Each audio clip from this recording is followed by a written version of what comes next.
resmi mengumumkan perang total skala penuh melawan Amerika Serikat. Eskalasi ini terjadi setelah runtuhnya gencatan senjata yang memicu puncak ketegangan.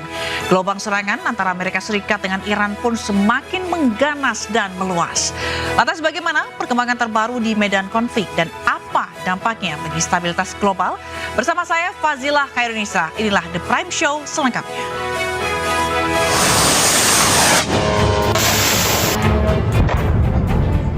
در مورد جنایت مینا هیچ شکی در مورد اینکه این اقدام وحشیانه توسط آمریکا عامدانه انجام شده وجود نداره. خودشون هم به خوبی میدونن. اما یک نکته ظریف رو در نظر داشته باشید. آمریکایی‌ها با برجسته کردن موضوع مینا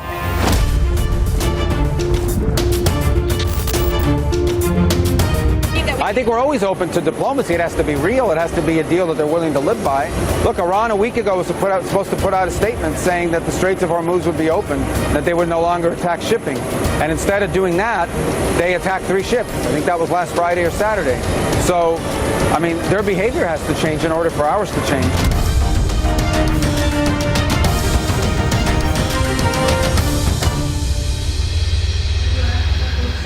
Pemirsa, Amerika Serikat dilaporkan kembali melancarkan serangan ke Iran. Serangan menghantam sebuah jembatan di Bandar Abbas.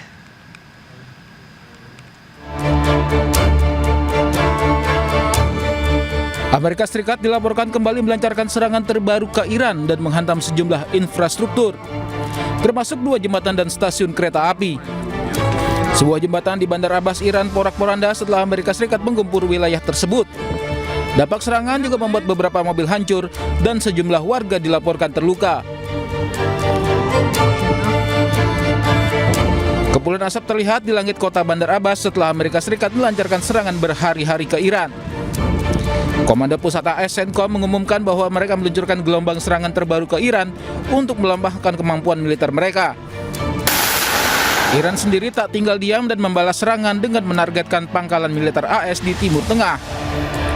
Teheran memperingatkan akan targetkan infrastruktur di seluruh wilayah AS jika Amerika terus melanjutkan serangan mereka.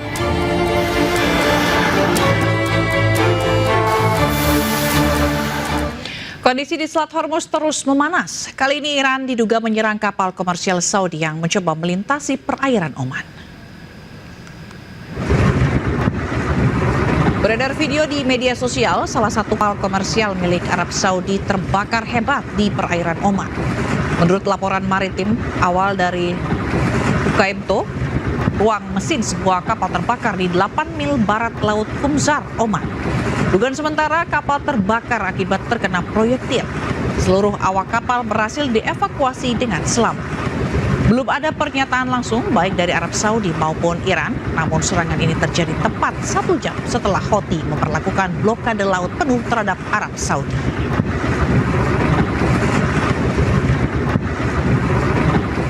Iran terus melancarkan serangannya ke sejumlah situs-situs Amerika Serikat yang berada di kawasan. Iran menargetkan pesawat angkut militer C-17, pesawat komando dan rudal kendali.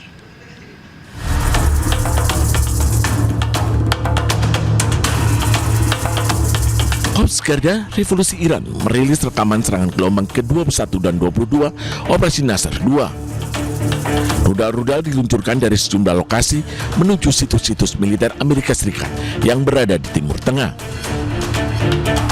Iran meluncurkan sejumlah rudal berbahan bakar padat, Khaibar, Sekan, Zulfikar, dan Fateh. Rudal-rudal ini bertuliskan, siapapun yang mengganggu keamanan rakyat Iran, dirinya sendiri pun tidak akan aman.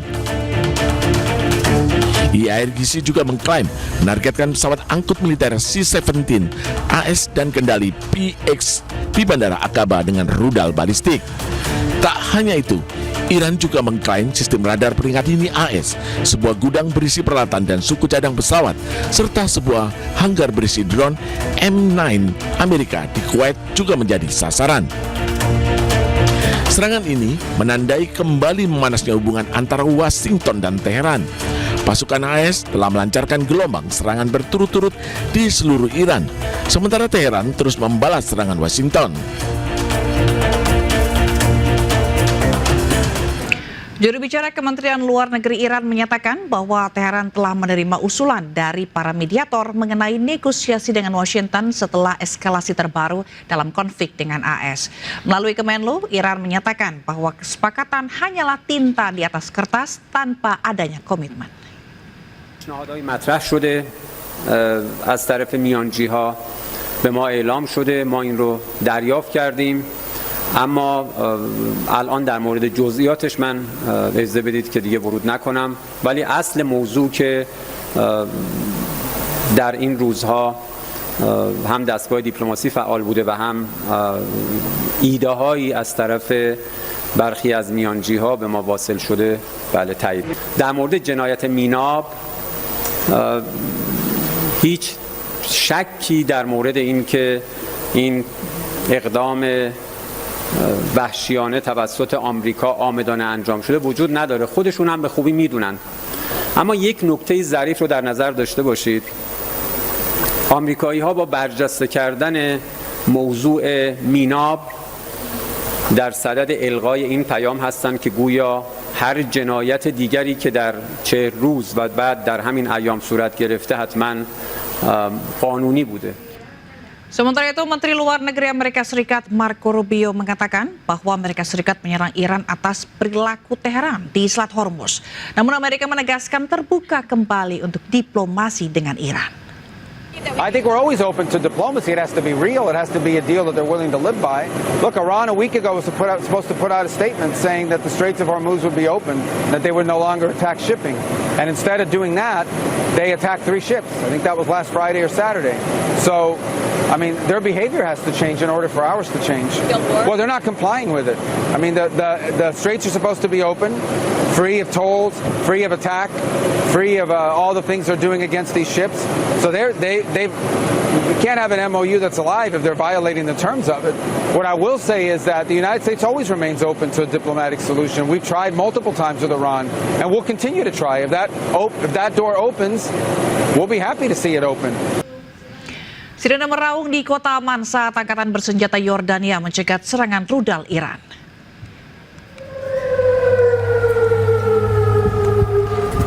Angkatan bersenjata Yordania berusaha mencegat 3 rudal balistik Iran.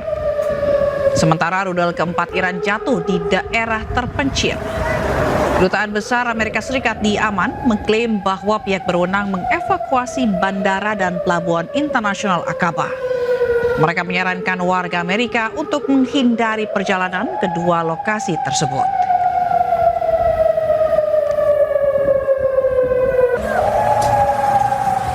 Ancaman perang total digaungkan kedua belah pihak, baik Iran maupun Amerika. Lantas apakah perang total ini akan terbukti jika benar terjadi? Lalu apa dampak dahsyat yang akan terjadi ke depannya?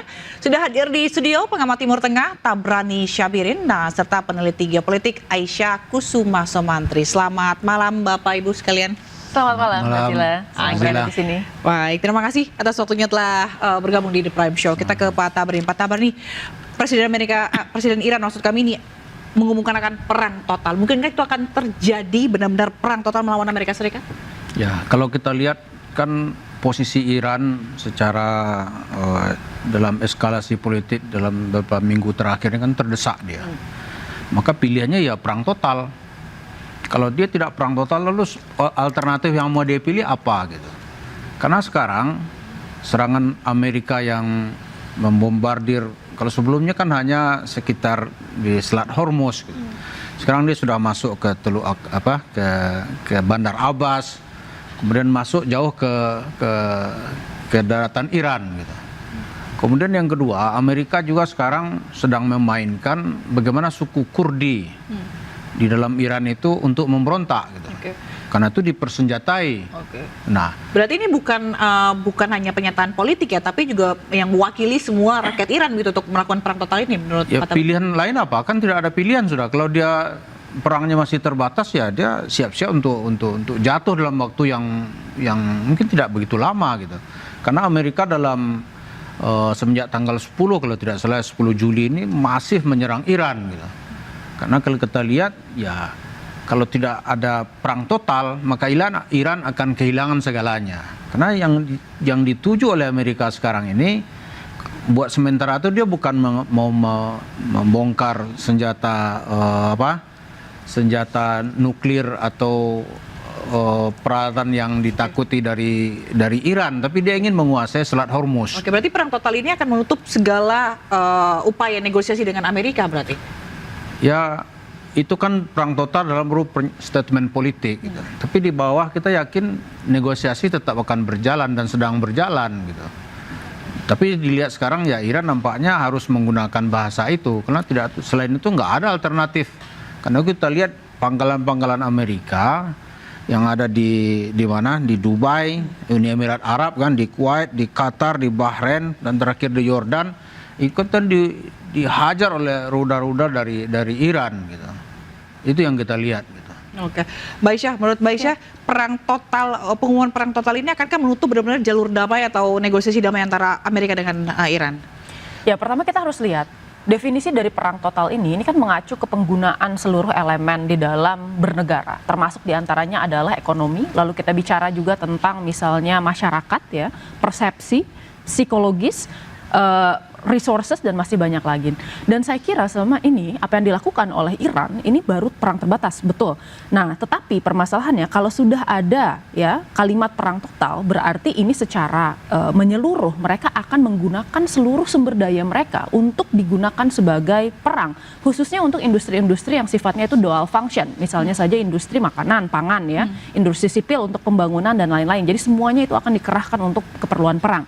Nah, yang menarik kita lihat di sini, sebenarnya perjanjian di tanggal 19 Juni kemarin itu secara ide masih mengambang. Ya, dalam artian sebenarnya dua negara ini masih menginginkan adanya perundingan di antara Amerika Serikat dan Iran. Dan saya rasa seluruh negara di dunia ini menginginkan damai, kecuali Israel. Ya, nah, tetapi permasalahannya setelah terjadi kemudian ekskalasi yang dimulai dengan kemudian perbedaan pendapat ya antara Amerika Serikat dengan Iran terkait kemudian pasal kelima dari MOU tersebut, saya kira sekarang kedua negara itu sudah kembali terjebak di dalam yang namanya escalation trap. Akhirnya apa? Secara operasional MOU yang ditandatangan tersebut ini sudah tidak berlaku lagi. Jadi eskalasinya terus menaiki tangga eskalasi, meskipun sebenarnya kedua negara ingin sekali untuk melanjutkan diplomasi. Nah, saya kira sebenarnya yang perlu diwaspadai di sini ini adalah sebenarnya perbedaan pendapat di dalam negara domestik, baik itu di dalam Iran maupun di dalam Amerika Serikat sendiri.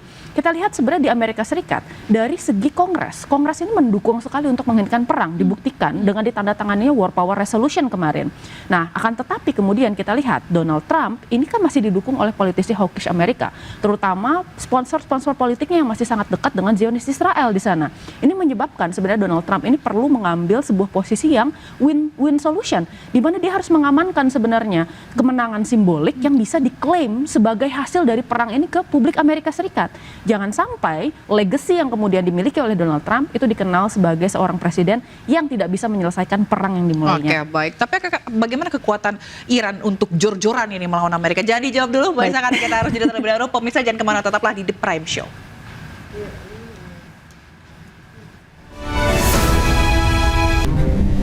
Rudal Kheibar Second, Rudal Fateh 110, Zolfaghar, dan Emad direkam dan dirilis tentara IRGC. Rudal-rudal ini ditujukan untuk menyerang pangkalan militer Amerika di kawasan Timur Tengah. Tentara IRGC meluncurkan serangan gelombang 21 dan 22 Operasi Nasr II.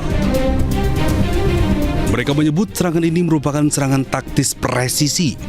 Sebelumnya, rudal-rudal Iran telah menargetkan kamp Udairi dan bangunan tentara Amerika di Pangkalan Udara Kuwait.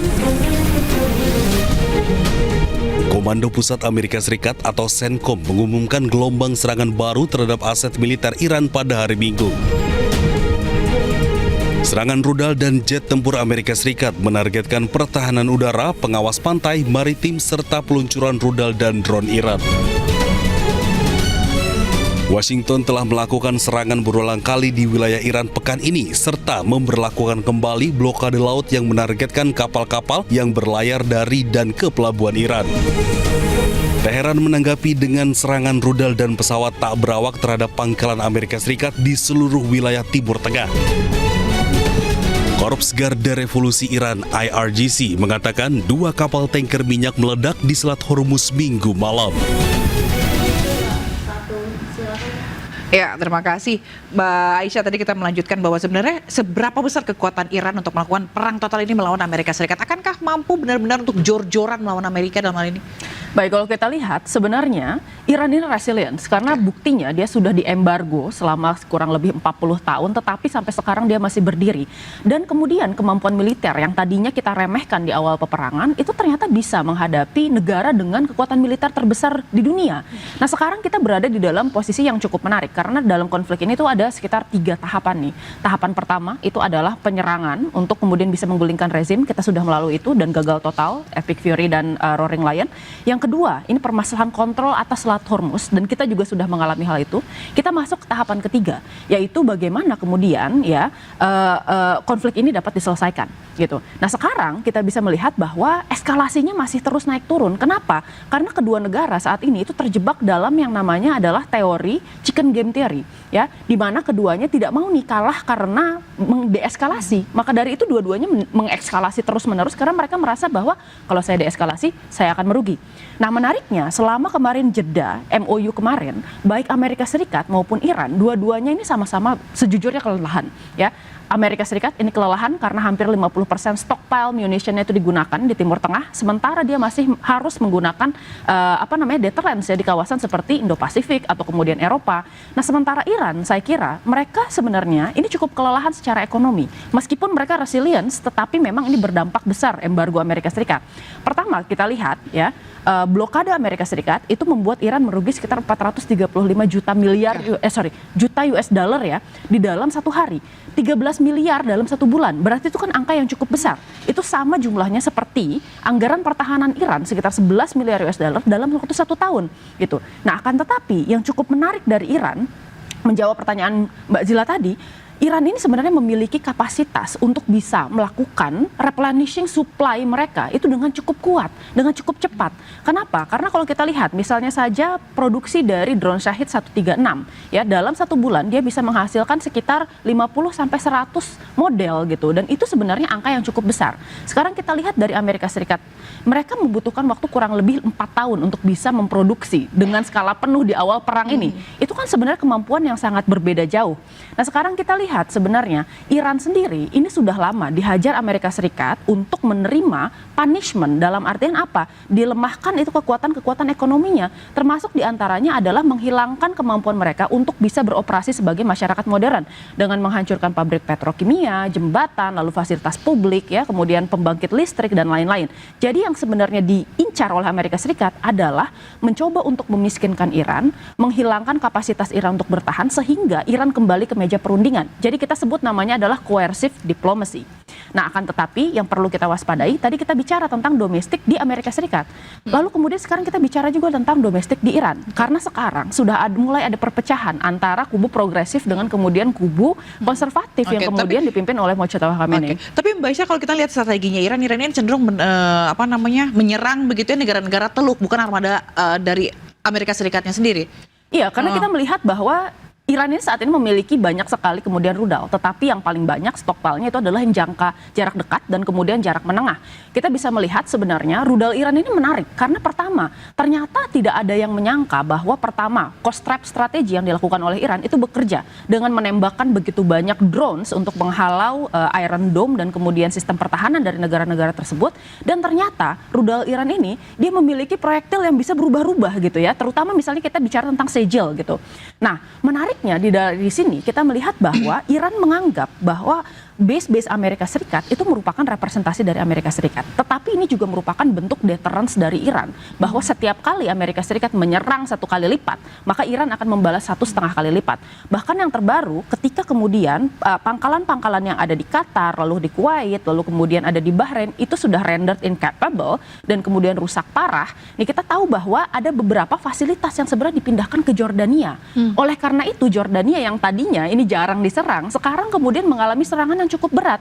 Ini kan mengatakan sebenarnya sebuah pesan dari Iran bahwa kemanapun Amerika Serikat lari di kawasan tersebut, kita akan tetap kejar, gitu ya. Jadi ini merupakan sebenarnya bentuk deterrence dari Iran, dan retaliasi attack yang kemudian bisa dilihat ini membuat Amerika Serikat sebenarnya semakin terisolasi dari negara-negara GCC yang awalnya solid mendukung mereka. Lalu kemarin kita lihat sekarang sudah mulai ada variasi sebenarnya posisi, mulai dari Arab Saudi, lalu Kuwait, UAE, mereka sekarang berbeda-beda. Kalau Arab Saudi saya kira sampai sekarang masih solid untuk kemudian bisa menekankan sebenarnya jalur diplomasi, dilihat dari bagaimana sebenarnya perwakilan mereka hadir di pemakaman Ali Khamenei.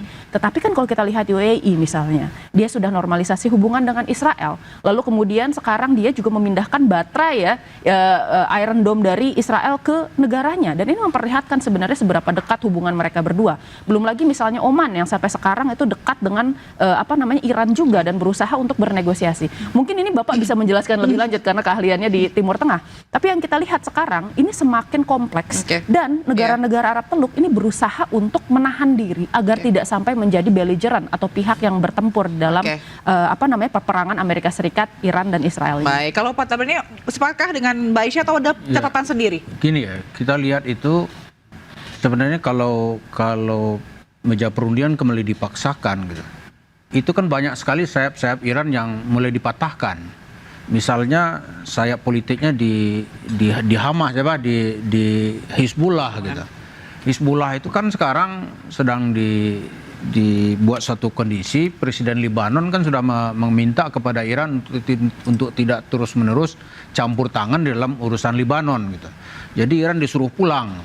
Nah, sekarang Hizbullah itu supaya terjadi perdamaian dengan Israel, salah satu syarat dari pemerintah Israel kan Hizbullah harus dilucuti senjatanya. Sekarang yang akan melucuti senjatanya itu diminta itu pemerintah Syria gitu. Karena di sini Umar Syara itu ya, dia kan ada bertemu di situ, ada sakit hati orang Syria ketika rezim Assad itu kan katanya hampir 500.000 orang Sunni Syria itu menjadi korban ya. Kalau dilihat itu pelakunya saat itu tuh adalah pasukan Hizbullah gitu. Nah sekarang bertemulah satu kondisi, jadi kepentingan Amerika, Lebanon, Syria, Israel itu bertemu gitu. Bagaimana melucuti senjata Hizbullah gitu. Nah kalau ini terjadi, Hizbullahnya kan nggak mau dilucuti, karena di situ banyak juga mantan-mantan pasukan Bashar al-Assad itu, sedangkan larinya ke Lebanon Selatan itu. Jadi itu satu. Ini kalau situasi ini Iran tidak mengajak perang total, dia sudah akan kalah di Lebanon Selatan gitu. Kalau terjadi perdamaian, maka proksi Iran di Hizbullah ini sudah nggak ada gitu. Sekarang tinggal satunya proksinya lagi itu di Houthi Yaman gitu. Kita kira Houthi nggak akan berani menutup Selat Hormuz, Babul Mandab gitu. Kalau Selat Babul Mandab ditutup, dia akan menjadi musuh dari negara-negara Eropa Barat yang sebelumnya belum terang-terangan menyatakan perang gitu ya. Tapi kalau itu ditutup 18 km jaraknya ditutup, mengancam perekonomian global gitu. Kalau Selat Hormuz ditutup, itu kan ada tutup buka tutup gitu kan. Harga minyak naik turun naik gitu.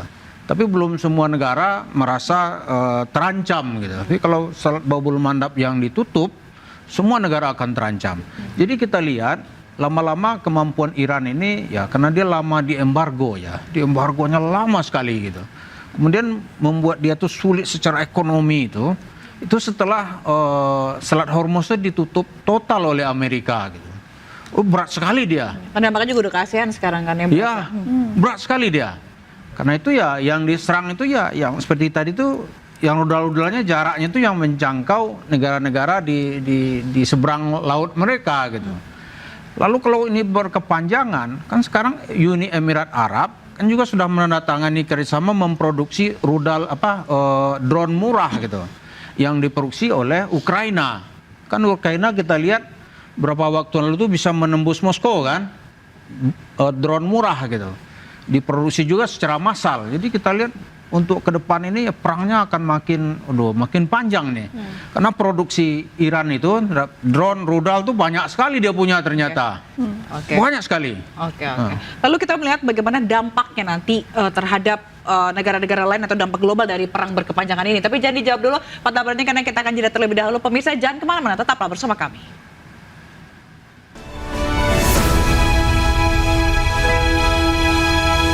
Amerika Serikat melancarkan serangan malam ke-10 berturut-turut terhadap Iran. Serangan terbaru ini menargetkan pasukan Iran yang dianggap mengancam pelayaran komersial melalui Selat Hormuz.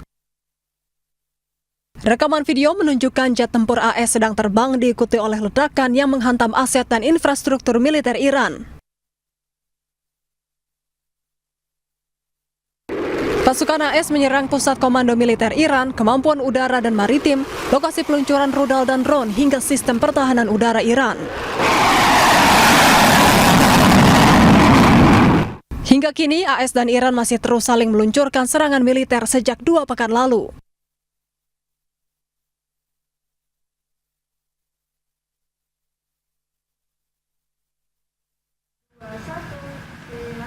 Ya, Anda kembali bersama kami di The Prime Show. Pemirsa, kita lanjutkan perbincangan Pak Tabrani. Kalau tadi kita melihat bahwa perang yang berkepanjangan, tadi Pak Tabrani bilang juga memprediksi bahwa perang ini kan masih sangat panjang, masih sangat lama. Nah, dampak global apa yang akan dirasakan oleh negara-negara, khususnya juga di Indonesia sendiri?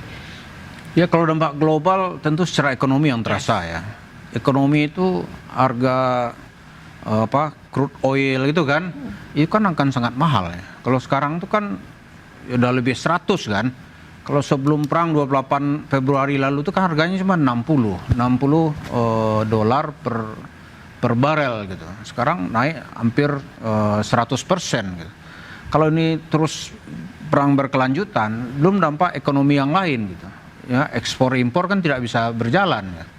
Dan bagi Arab, negara-negara Timur Tengah yang terasa kan dia duluan yang terasa ini. Dia tidak bisa menjual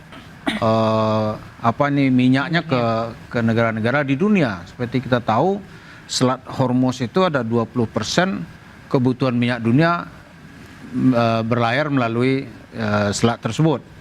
Tapi yang orang melihat sekarang ini seperti kedepannya seperti apa gitu. Kan seperti dikritik oleh banyak orang, ternyata Amerika punya hidden agendanya itu dia ingin menguasai Selat Hormuz gitu.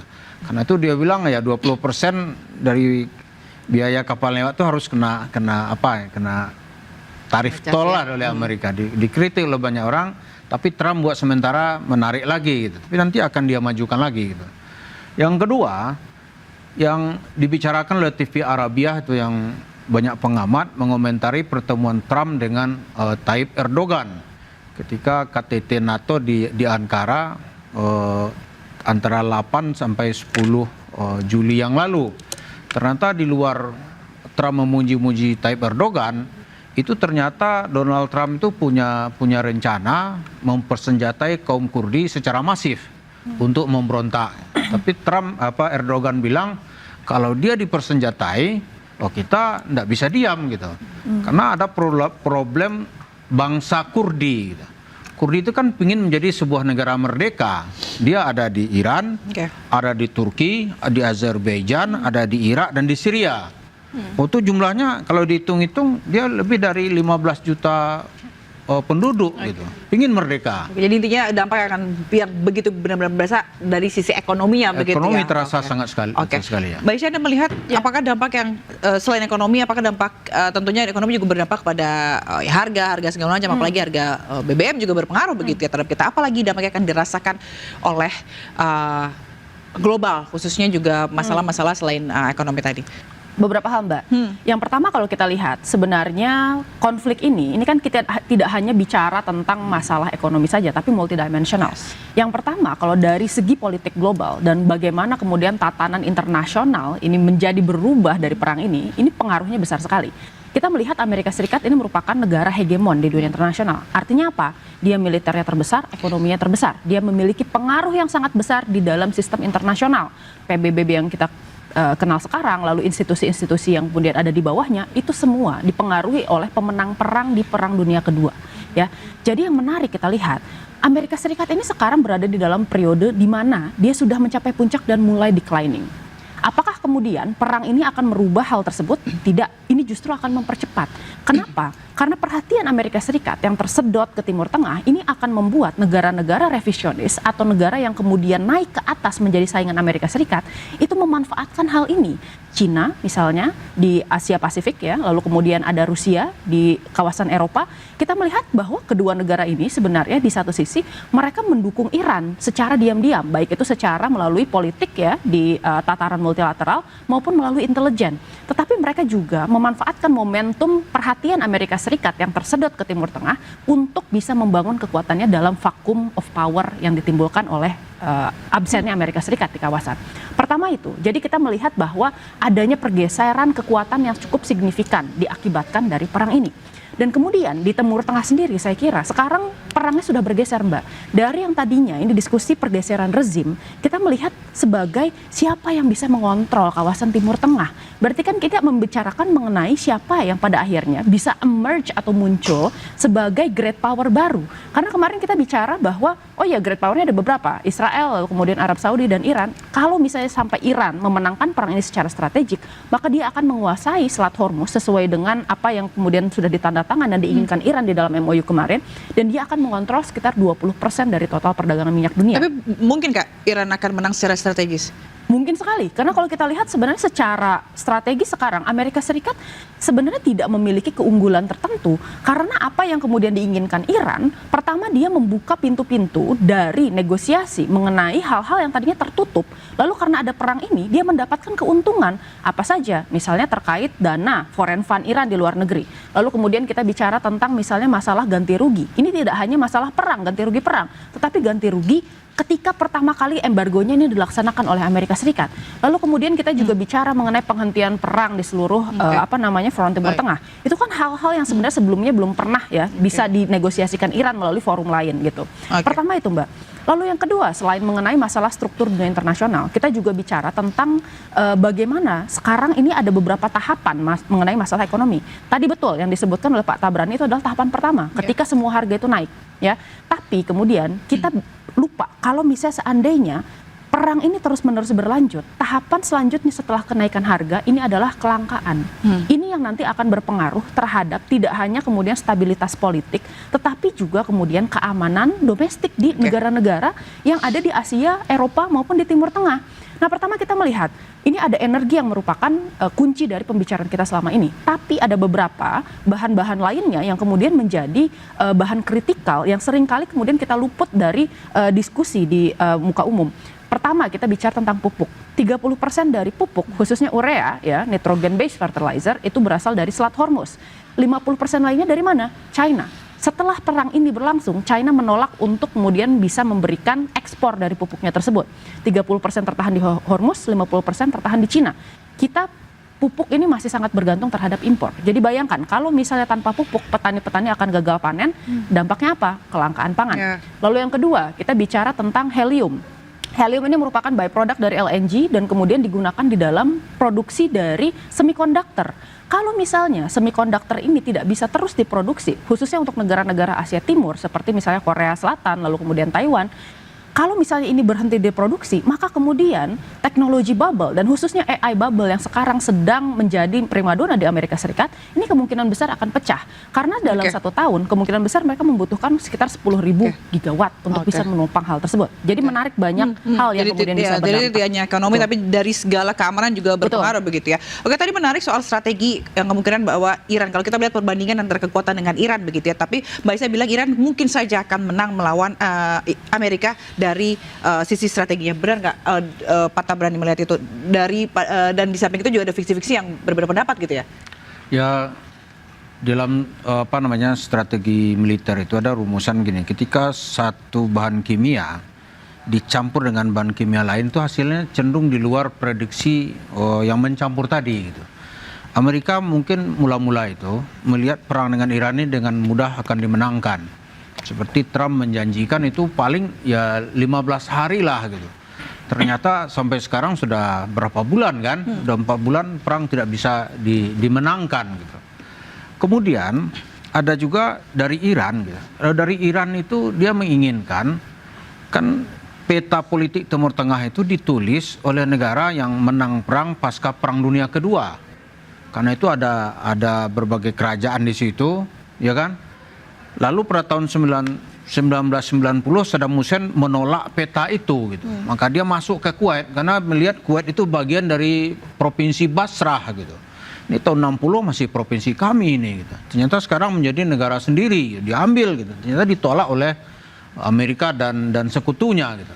Nah, Iran sekarang sama pikiran seperti itu. Ini negara-negara Arab ini, raja-raja ini nggak berhak nih jadi penguasa di sini. Kami dong yang berhak gitu. Karena itu tujuan sebenarnya sebelum dia berhadapan dengan Israel, dia akan membereskan kerajaan-kerajaan yang ada di Khalij itu, di Teluk gitu. Itu dulu gitu. Jadi pertarungannya itu akan masih panjang. Nah, sekarang problemnya mungkin nggak Iran memenangkan. Iya. Chance-nya untuk Iran menjadi penguasa Timur Tengah tadi kata Mbak Aisyah. Dari sisi sekarang ini belanja militer gitu.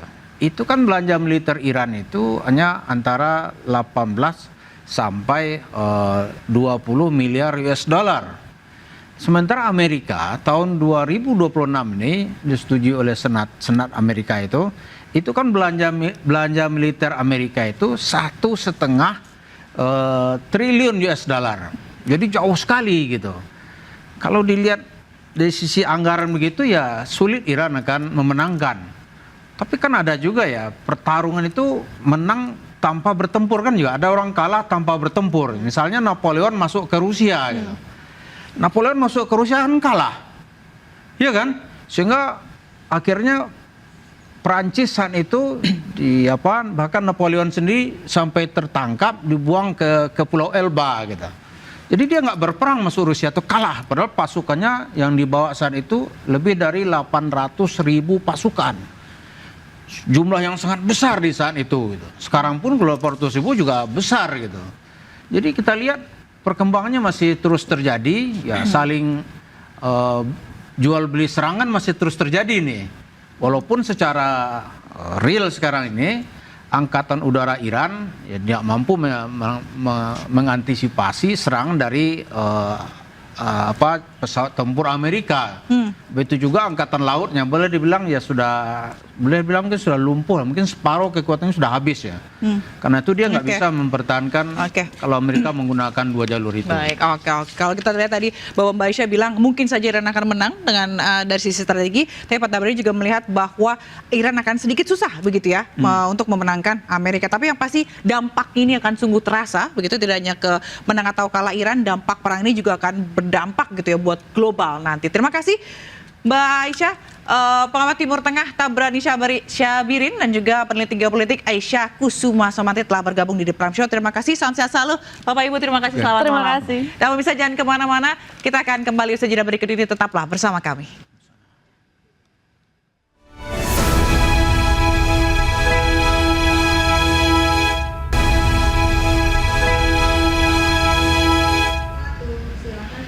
Pemirsa, usai menuai kritik keras atas ucapannya kepada seorang jurnalis, pengacara Hotman Paris Hutapea menyampaikan permintaan maaf kepada wartawan dan organisasi wartawan Indonesia.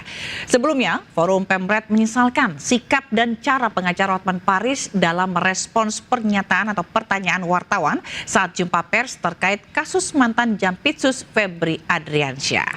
Dan informasi ini sekaligus menutup perjumpaan kita di The Prime Show malam hari ini. Saya Fazilah Khairunisa pamit. Terima kasih, selamat malam, dan sampai jumpa.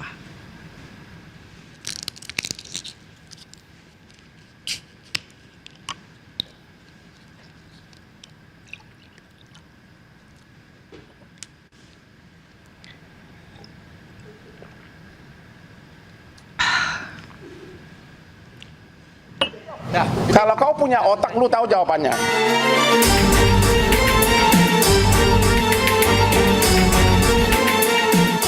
Forum Pemret menyesalkan sikap dan cara pengacara Hotman Paris Hutapea dalam merespon pertanyaan wartawan saat jumpa pers terkait kasus mantan Jampitsus Febri Adriansyah pada 17 Juli lalu. Dalam keterangan tertulisnya, Ketua Forum Pemret Retno Pinasti menyatakan pilihan kata dan cara Hotman Paris Hutapea dalam merespon pertanyaan wartawan tidak profesional dan merendahkan profesi wartawan yang sedang bekerja.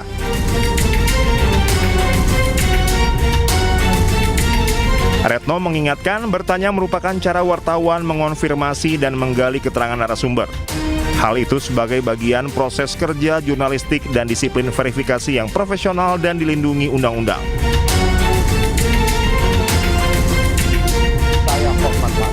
Sementara pengacara Hotman Paris Hutapea menyampaikan permintaan maaf kepada wartawan dan organisasi wartawan Indonesia.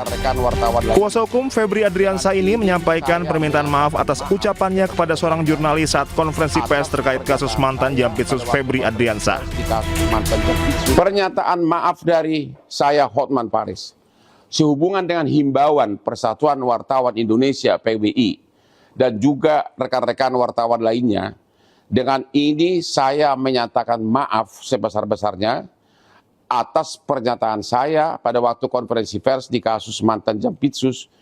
Waktu itu sudah sama-sama emosional, tetap saya menyatakan maaf kepada wartawan tersebut maupun kepada organisasi wartawan di seluruh Indonesia. Karena selama ini juga saya sangat dekat kepada semua wartawan. Sekali lagi, tidak ada niat apapun, cuma karena diberondong dengan dua pertanyaan, yang saya sudah bilang saya tidak bisa jawab karena saya tidak punya kapasitas untuk menjawab. Tapi ditanya lagi sehingga saya jadi emosional. Sekali lagi saya menyatakan minta maaf. Sekian dan terima kasih. Nggak tanya kakekmu lah. Ya udah deh, udah gue nggak tahu. Ya lu udah deh, saya nggak tahu agenda itu. Jangan tanyain. Udah deh, shut up. Nggak. Saya nggak tahu. Hotman menegaskan tindakannya tidak dapat dibenarkan. Hotman juga kembali meminta maaf atas ucapannya kepada wartawan yang bersangkutan dan organisasi wartawan atas insiden yang terjadi saat konferensi pers tersebut. Tim Liputan Anyus melaporkan. Permalukan, ada apa? Tanya, makanya malah ini kalian langsung ke Mabes Polri tanya kalau kau bukan pengecut.